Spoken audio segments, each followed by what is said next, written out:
முன்னிலை 5/8/2025 பாப்தாதா மதுபன். ரொம்ப அழகான ஸ்வீட்டான சின்ன முரளி. இதுல பாபா எல்லாருக்குமே நம்ம ஈஸ்வரிய செய்தியை கொண்டு போய் சேர்க்கணும். அதுல இன்னைக்கு முரளியில இந்த விகார உலகத்தை சிவாலயமாக மாற்றுவதற்காக பாபா வந்திருக்கன்றப்போ விலை மாதர்களுக்கு கூட ஈஸ்வரிய செய்தியை கொடுத்து அவங்களுக்கும் நன்மை செய்ய வேண்டியது உங்களுடைய கடமை என்று அந்த ஒரு பாயிண்ட இன்னைக்கு போக்கஸ் பண்ணி அனைவருக்கும் சேவை பண்ணுங்க என்று பாபா சொல்லியிருக்கார். முரளி ஹெட்டிங்: இனிமையான குழந்தைகளே, இந்த விகார உலகத்தை சிவாலயமாக மாற்றுவதற்காக பாபா வந்திருக்கிறார். விலை மாதர்களுக்கு கூட ஈஸ்வரிய செய்தி கொடுத்து அவர்களுக்கு நன்மை செய்வது உங்களது கடமை ஆகும். கேள்வி: எந்த குழந்தைகள் தங்களுக்கு மிகப்பெரிய நஷ்டத்தை ஏற்படுத்தி கொள்கிறார்கள்? பதில்: யார் ஏதாவது ஒரு காரணத்தால் முரளியை தவற விடுகிறார்களோ அவர்கள் தங்களுக்கு மிகப்பெரிய நஷ்டத்தை ஏற்படுத்தி கொள்கிறார்கள். நிறைய குழந்தைகள் தங்களுக்குள் கோபித்துக் கொள்கின்ற காரணத்தினால் வகுப்பிற்கே வருவதில்லை. ஏதாவது ஒரு காரணத்தை உருவாக்கி கொண்டு வீட்டிலேயே உறங்கி விடுகிறார்கள். இதன் மூலம் அவர்கள் தனக்கு தான் நஷ்டத்தை ஏற்படுத்திக் கொள்கிறார்கள். ஏனென்றால் பாபா தினம்தோறும் ஏதாவது புதிய யுக்திகளை சொல்லிக் கொண்டே இருக்கின்றார். கேட்கவே இல்லை என்றால் எவ்வாறு நடைமுறையில் கொண்டு வருவார்கள்? ஓம் சாந்தி. இனிமையிலும் இனிமையான குழந்தைகள், நாம் உலகத்திற்கு எஜமானர்களாக ஆவதற்காக முயற்சி செய்து கொண்டிருக்கிறோம் என்பதை தெரிந்திருக்கிறார்கள். ஆனால் மாயையும் மறக்க செய்து விடுகிறது. சிலரை முழு நாளும் மறக்க செய்து விடுகிறது. குஷி ஏற்படுவதற்கு ஒருபோதும் நினைவே செய்வதில்லை. சோ குஷி வேணும்னா பாபா என்ன சொல்றார்? நினைவு இருந்தால் குஷி இருக்கும். நமக்கு பகவான் படிப்பிக்கின்றார் என்பதையே மறந்து விடுகிறார்கள். சோ எந்த நினைவு இருக்கணும்? நமக்கு பகவானே படிப்பு சொல்லி தராரு. மறந்து விடுகின்ற காரணத்தால் வேறு எந்த சேவையும் செய்ய முடிவதில்லை. பாபாவுடைய மறதி, பாபா நம்ம மறக்கிறோம். நினைவு இல்லைன்னா குஷி போயிடுது. அடுத்து என்ன சொல்றார் பாபா? என்ன நஷ்டம் ஏற்படுது? சேவையும் செய்ய முடியறதில்லை. மோசத்திலும் மோசமாக இருக்கக்கூடிய விலை மாதர்களுக்கும் சேவை செய்ய வேண்டும் என்று இரவு பாபா புரிய வைத்தார். நெட் கிளாஸ்ல என்ன பண்ணிருக்கார் பாபா? இந்த ஒரு பாயிண்ட சொல்லி புரிய வச்சிருக்கார். விலை மாதர்களுக்கு நீங்கள் அறிவியுங்கள், நீங்கள் தந்தையின் இந்த ஞானத்தை தாரணை செய்வதன் மூலம் சொர்க்கத்தின் உலகத்தின் மகாராணியாக ஆக முடியும். செல்வந்தர்கள் அப்படி ஆக முடியாது. அவர்களுக்கு ஞானம் கொடுப்பதற்கு யார் படித்தவர்களோ அவர்கள் ஏற்பாடு செய்யலாம். பாவம், அவர்கள் மிகவும் குஷி அடைவார்கள். ஏனென்றால் அவர்களும் அபலைகள் ஆவர். அவர்களுக்கு நீங்கள் புரிய வைக்கலாம். நிறைய யுக்திகளை பாபா புரிய வைத்துக் கொண்டே இருக்கிறார். நீங்கள் தான் உயர்ந்ததிலும் உயர்ந்தவர்களாகவும் கீழானதிலும் கீழானவர்களாகவும் ஆகி உள்ளீர்கள் என்று சொல்லுங்கள். உங்களுடைய பெயரை வைத்துதான் பாரதம் வேஷ்யாலயமாக ஆகியிருக்கிறது. நீங்கள் இந்த முயற்சி செய்வதன் மூலம் சிவாலயத்திற்கு செல்ல முடியும். நீங்கள் இப்போது பணத்திற்காக எவ்வளவு மோசமான செயலை செய்கிறீர்கள். இப்போது இதை விட்டு விடுங்கள். இப்படி புரிய வைப்பதன் மூலம் அவர்கள் மிகுந்த குஷி அடைவார்கள். எப்படி சேவை பண்ணணும்ன்றது பாபா சொல்லி தரார். யாரும் உங்களை தடுக்க முடியாது. இது நல்ல விஷயம் அல்லவா? பகவான் ஏழைகளினுடையவர் ஆவார். பணத்திற்காகவோ இப்படி மோசமான காரியத்தை செய்கிறார்கள். இது அவர்களுடைய தொழிலை போல் நடக்கிறது. சேவையை எப்படி அதிகரிப்பது என்று யுக்திகளை உருவாக்குவோம் என்று குழந்தைகள் கூறுகிறார்கள். சில குழந்தைகள் ஏதாவது ஒரு விஷயத்தில் கோபித்துக் கொள்ளவும் செய்கிறார்கள். கோபத்தினால் என்ன நடக்குது என்றால் பாபா, படிப்பையும் விட்டு விடுகிறார்கள். நாம் படிக்கவில்லை என்றால் என்ன ஏற்படும்? நமக்கு தான் நஷ்டம் என்பதையும் புரிந்து கொள்வதில்லை. கோபித்துக் கொண்டு இருந்து விடுகிறார்கள். இன்னார் இப்படி சொன்னார், அப்படி சொன்னார், ஆகையினால் வருவதில்லை என்று சொல்கிறார்கள். வாரத்திற்கு ஒரு முறை கஷ்டப்பட்டு வருகிறார்கள். பாபா முரளிகளில் அவ்வப்போது வழிகளை சொல்லிக் கொண்டே இருக்கின்றார். முரளியை கேட்க வேண்டும் அல்லவா? வகுப்பிற்குள் வந்தால்தான் கேட்க முடியும். ஏதாவது ஒரு காரணம் காட்டி சாக்கு போக்கு சொல்லி உறங்கிவிடக்கூடியவர்கள் நிறைய பேர் இருக்கிறார்கள். நல்லது, இன்றைக்கு சொல்லவில்லை. பாபா அப்படிப்பட்ட நல்ல நல்ல பாயிண்ட்களை கூறுகின்றார். சேவை செய்தால் உயர்ந்த பதவி கூட அடைவார்கள். இது படிப்பாகும். பனாரஸ் இந்து பல்கலைக்கழகம் போன்றவற்றில் சாஸ்திரங்கள் நிறைய படிக்கிறார்கள். வேற எந்த வேலையும் இல்லை என்றால் சாஸ்திரங்களை மனனம் செய்து கொண்டு சத்சங்கத்தை ஆரம்பித்து விடுவார்கள். அதில் குறிக்கோள் எதுவும் இல்லை. பாபா சொல்றார், இந்த படிப்பின் மூலம் அனைவருடைய துக்கமும் தூரம் போகிறது. இந்த ஈஸ்வரிய படிப்பு மூலமா எல்லாருடைய துக்கமும் தூர போகுது. எனவே குழந்தைகளாகிய நீங்கள் இப்படிப்பட்ட மோசமானவர்களுக்கு சேவை செய்ய வேண்டும். இங்கே இப்படிப்பட்டவர்கள் வருவதை செல்வந்தர்கள் பார்த்தார்கள் என்றால் அவர்களுக்கு வருவதற்கு மனம் வராது. தேக அபிமானம் இருக்கிறது அல்லவா? அவர்களுக்கு வெட்கம் வரும். நல்லது, அவர்களுக்கு தனி பள்ளியை திறந்து கொள்ளுங்கள். அந்த படிப்பு ஒரு பைசாவிற்கு ஒப்பான ஷரீர நிர்வாகத்திற்கான படிப்பாகும். லௌகீக கல்வி. இது 21 பிறவிகளுக்கானது. ஈஸ்வரிய படிப்பு எத்தனை பிறவிக்கு? பாபா சொல்லித்தரார், 21 பிறவிக்கு. எவ்வளவு பேருக்கு நன்மை கிடைக்கும்? குறிப்பாக தாய்மார்கள் பாபா வீட்டில் கீதா பாடசாலை திறக்கலாமா என்று கேட்கிறார்கள். அவர்களுக்கு ஈஸ்வரிய சேவையில் ஆர்வம் இருக்கிறது. ஆண்கள் இங்கே அங்கே என்று கிளப்புகளுக்கு சுற்றி கொண்டிருக்கிறார்கள். செல்வந்தர்களுக்கு இங்கேயே சொர்க்கமாகும். எவ்வளவு ஃபேஷன் போன்றவைகளை செய்து கொண்டிருக்கிறார்கள். ஆனால் தேவதைகளுக்கு இயற்கையான அழகு எப்படி இருக்கிறது என்று பாருங்கள். எவ்வளவு வித்தியாசம் இருக்கிறது. அதுபோல் இங்கே உங்களுக்கு உண்மை சொல்லி கொடுக்கப்படுகிறது எனும் போது எவ்வளவு குறைவானவர்கள் வருகிறார்கள். அதுவும் ஏழைகள் தான் வருகிறார்கள். ஆனால் அந்த பக்கம் உடனே சென்று விடுகிறார்கள். அங்கேயும் அலங்காரம் போன்றவைகளை செய்து கொண்டு செல்கிறார்கள்.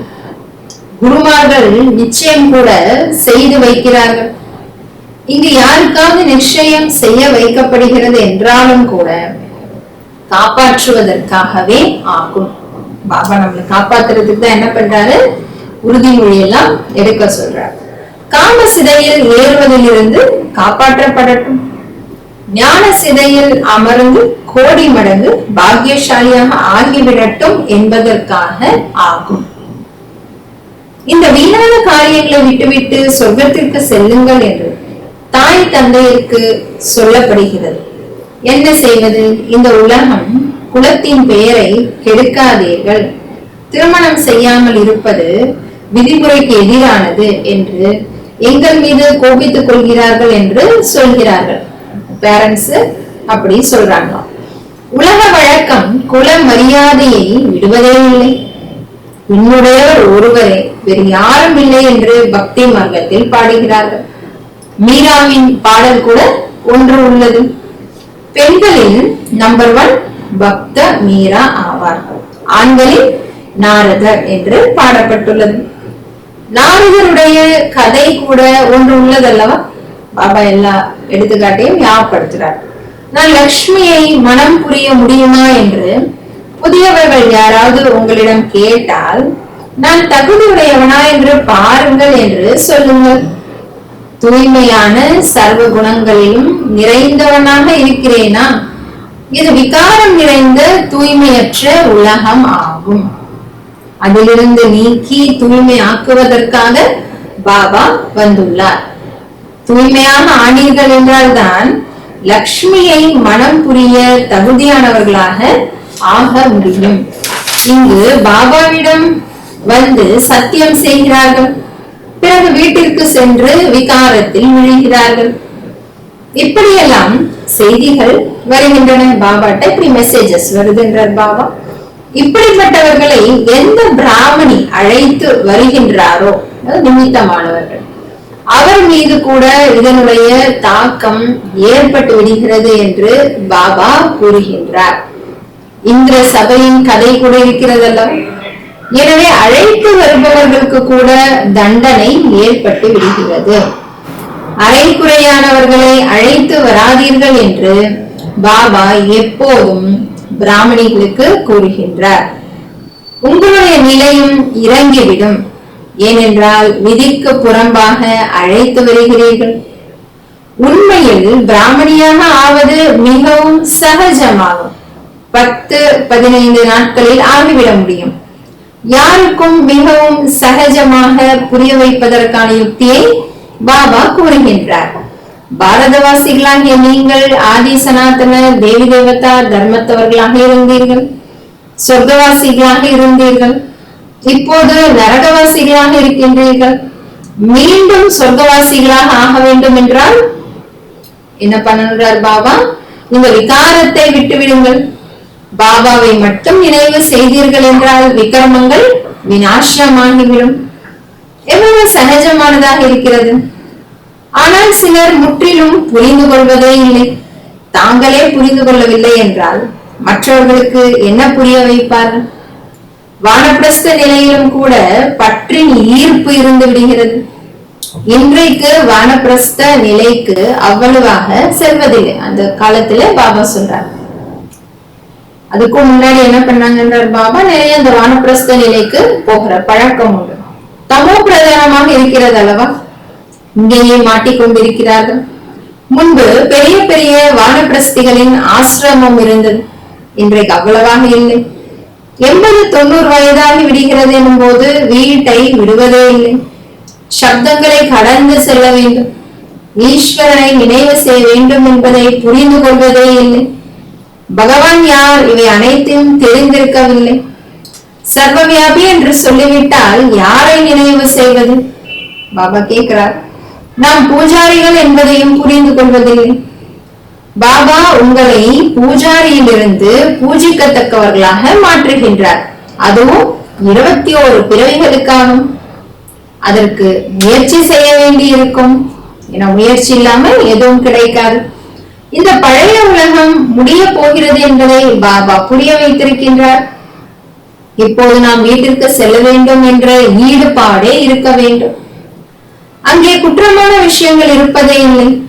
பாபா வந்து அந்த தூய்மையான உலகத்திற்கான ஏற்பாடுகளை செய்ய வைக்கின்றார். சேவாதாரி செல்ல குழந்தைகளை கண்களில் அமர்த்தி அழைத்து செல்கின்றார். எனவே மோசமானவர்களை கடை தேற்றுவதற்கு தைரியம் வேண்டும். அந்த அரசாங்கத்தில் பெரிய பெரிய குழு இருக்கிறது. படித்தவர்கள் டிப்டாப்பாக செல்கிறார்கள். இங்கே நிறைய பேர் ஏழைகள், சாதாரணமானவர்களாக பாபா அமர்ந்து அவர்களை அந்த அளவிற்கு உயர்த்துகின்றார். நடத்தையும் மிக ராயலாக இருக்க வேண்டும். பகவான் படிப்பிக்கின்றார். அந்த படிப்பில் யாராவது பெரிய தேர்வில் தேர்ச்சி பெற்று விடுகின்றனர் என்றால் எவ்வளவு டிப்டாப் ஆகி விடுகிறார்கள். இங்கே பாபா ஏழை பங்காளனாக இருக்கிறார். ஏழைகள் தான் ஏதாவது அனுப்பி வைக்கிறார்கள். 1-2 ரூபாய்க்கு கூட மணி ஆர்டர் அனுப்புகிறார்கள். நீங்கள் மகான் பாகியசாலிகள் என்று பாபா கூறுகின்றார். ஏன்னா ஏழைகளுக்கு அந்த காசே பெருசு. அதையே பாபா சேவைக்கு அனுப்புறாங்கன்றப்போ பாபா சொல்றார், நீங்கள் மகான் பாகியசாலி. அதற்கு பதிலாக நிறைய கிடைத்து விடுகிறது. இது கூட ஒன்றும் புதிய விஷயம் கிடையாது. சாட்சியாக இருந்து நாடகத்தை பார்க்கின்றார். குழந்தைகளே, நல்ல விதத்தில் படியுங்கள். இது ஈஸ்வரிய யஜ்யமாகும். என்ன வேண்டுமோ எடுத்துக் கொள்ளுங்கள். ஆனால் இங்கே எடுத்தீர்கள் என்றால் இங்கே எடுத்தா அங்கே குறைஞ்சிடும். சத்தியத்தில் சொர்க்கத்தில் அனைத்தும் கிடைக்கும். பாபாவிற்கு சேவையில் மிகுந்த சுறுசுறுப்பான குழந்தைகள் வேண்டும். சந்தேஷியை போல், மோகினியை போல் சேவையில் ஊக்கமுடையவர்களாக இருக்க வேண்டும். தாதிகளை பத்தி பாபா சொல்றார் இன்னைக்கு. சந்தேஷி தாதி, மோகினி தீதி, உங்களுடைய பெயர் புகழ் பெற்றுவிடும். பிறகு உங்களுக்கு அதிக மரியாதை அளிப்பார்கள். பாபா அனைத்து வழிகளையும் கொடுத்து கொண்டே இருக்கின்றார். குழந்தைகளுக்கு இங்கே எவ்வளவு நேரம் கிடைக்கிறதோ நினைவில் இருங்கள் என்று பாபா கூறுகின்றார். தேர்வு நாள் நெருங்கும் போது தனிமையில் சென்று படிக்கிறார்கள். தனியாக டீச்சரை கூட அமர்த்தி கொள்கிறார்கள். நம்மிடம் நிறைய டீச்சர்கள் இருக்கிறார்கள். படிப்பதற்கு ஆர்வம் மட்டும் வேண்டும். பாபா மிகவும் சகஜமாக புரிய வைக்கின்றார். தங்களை ஆத்மா என்று மட்டும் நிச்சயம் செய்து கொள்ளுங்கள். இந்த சரீரம் அழியக்கூடியது ஆகும். ஆத்மாக்களாகிய நீங்கள் நம்ம ஆத்மாக்கள் இல்லாமல் அழிவற்றவர்களாவீர்கள். இந்த ஞானம் ஒரு முறைதான் கிடைக்கிறது. பிறகு சத்தியுகத்தில் இருந்து கலியுக கடைசி வரை யாருக்கும் கிடைப்பதே இல்லை. உங்களுக்கு தான் கிடைக்கிறது. நான் ஆத்மா என்பதை உறுதியாக நிச்சயம் செய்து கொள்ளுங்கள். தந்தையிடமிருந்து நமக்கு ஆஸ்தி கிடைக்கிறது. பாபாவின் நினைவின் மூலம்தான் விகர்மங்கள் விநாசம் ஆகும். அவ்வளவுதான். இதை மனதிற்குள் சொல்லிக் கொண்டே இருந்தால் கூட அதிக நன்மை நடக்கும். எதை மனசுல சொல்லிட்டே இருக்கின்றார் பாபா? பாபாவின் நினைவினால் தான் விகர்மங்கள் விநாசம் ஆகும். ஆனால் சார்ட்டு வைப்பதே இல்லை. எழுதி எழுதி களைப்படைந்து விடுகிறார்கள். டெய்லி பாபா சார்ட்டை நமக்கு இப்போ ஞாபகப்படுத்திட்டே இருக்க. பாபா மிகவும் சுலபமாக்கி புரிய வைக்கின்றார். ஆத்மாவாகிய நான் சதோப்பிரதானமாக இருந்தேன், இப்போது தமோ பிரதானம் ஆகியுள்ளேன். இப்போது பாபா கூறுகின்றார், என்னை நினைவு செய்தீர்கள் என்றால் சதோ பிரதானமாக ஆகி விடுவீர்கள். எவ்வளவு சகஜமானதாக இருக்கிறது. இருந்தாலும் மறந்து விடுகிறார்கள். எவ்வளவு நேரம் அமருகிறீர்களோ தங்களை ஆத்மா என்று புரிந்து கொள்ளுங்கள். ஆத்மாவாகிய நான் பாபாவின் குழந்தையாக இருக்கின்றேன். பாபாவை நினைவு செய்வதன் மூலம் சொர்க்கத்தின் ராஜ்யம் கிடைக்கும்.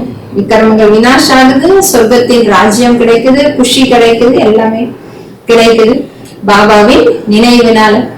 பாபாவை நினைவு செய்வதன் மூலம் அரை கல்பத்தின் பாவங்கள் பஸ்மம் ஆகிவிடும். எவ்வளவு சகஜமான யுக்தியை கூறுகின்றார். குழந்தைகள் அனைவரும் கேட்டுக்கொண்டிருக்கிறார்கள்.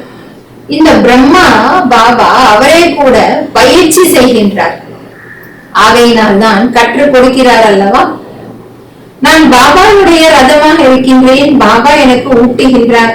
குழந்தைகளாக நீங்களும் கூட அவ்வாறே புரிந்து கொள்ளுங்கள். சிவ பாபாவை நினைத்துக் கொண்டே இருந்தால் எவ்வளவு நன்மை ஏற்பட்டுவிடும். ஆனால் மறந்து விடுகிறார்கள். மிகவுமே சகஜமானதாகும். தொழிலில் வாடிக்கையாளர்கள் யாரும் இல்லை என்றால் என்ன பண்ணணும்? கஸ்டமர்ஸ் யாரும் கடைக்கு வரலன்னா என்ன பண்ணணுன்றார் பாபா? நினைவில் அமர்ந்து விடுங்கள். நான் ஆத்மா, பாபாவை நினைவு செய்ய வேண்டும். நோய்வாய்ப்பட்டிருந்தாலும் கூட நினைவு செய்யலாம்.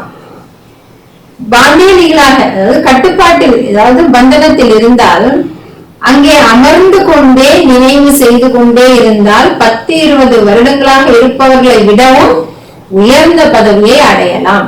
நல்லது. இனிமேலும் இனிமையான காணாமல் போய் கண்டெடுக்கப்பட்ட செல்ல குழந்தைகளுக்கு தாயும் தந்தையுமான பாப்தாதாவின் அன்பு நினைவுகளும் காலை வணக்கம். ஆன்மீக குழந்தைகளுக்கு ஆன்மீக தந்தையின் நமஸ்காரம். ஆன்மீக தந்தைக்கு ஆன்மீக குழந்தைகளின் நமஸ்காரம்.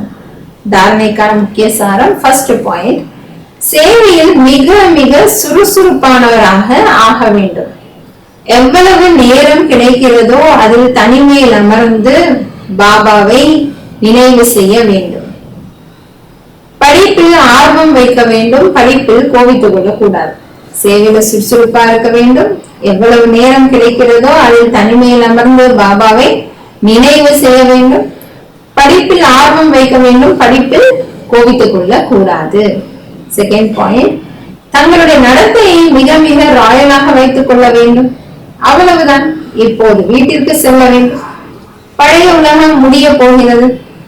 ஆகையினால் பற்றின் கயிற்றை அறுத்து விட வேண்டும். சப்தங்களை கடந்த நிலையில் இருப்பதற்கான பயிற்சி செய்ய வேண்டும். மோசமானவர்களை கடை தேற்றுவதற்கான சேவை செய்ய வேண்டும். நடத்தை ராயலாக வைத்துக் கொள்ள வேண்டும். இப்போது வீட்டுக்கு செல்ல வேண்டும். பழைய உலகம் முடிய போகிறது. ஆகையினால பந்தனத்தை, பற்றின் கயிற்றை அறுத்து விட வேண்டும்.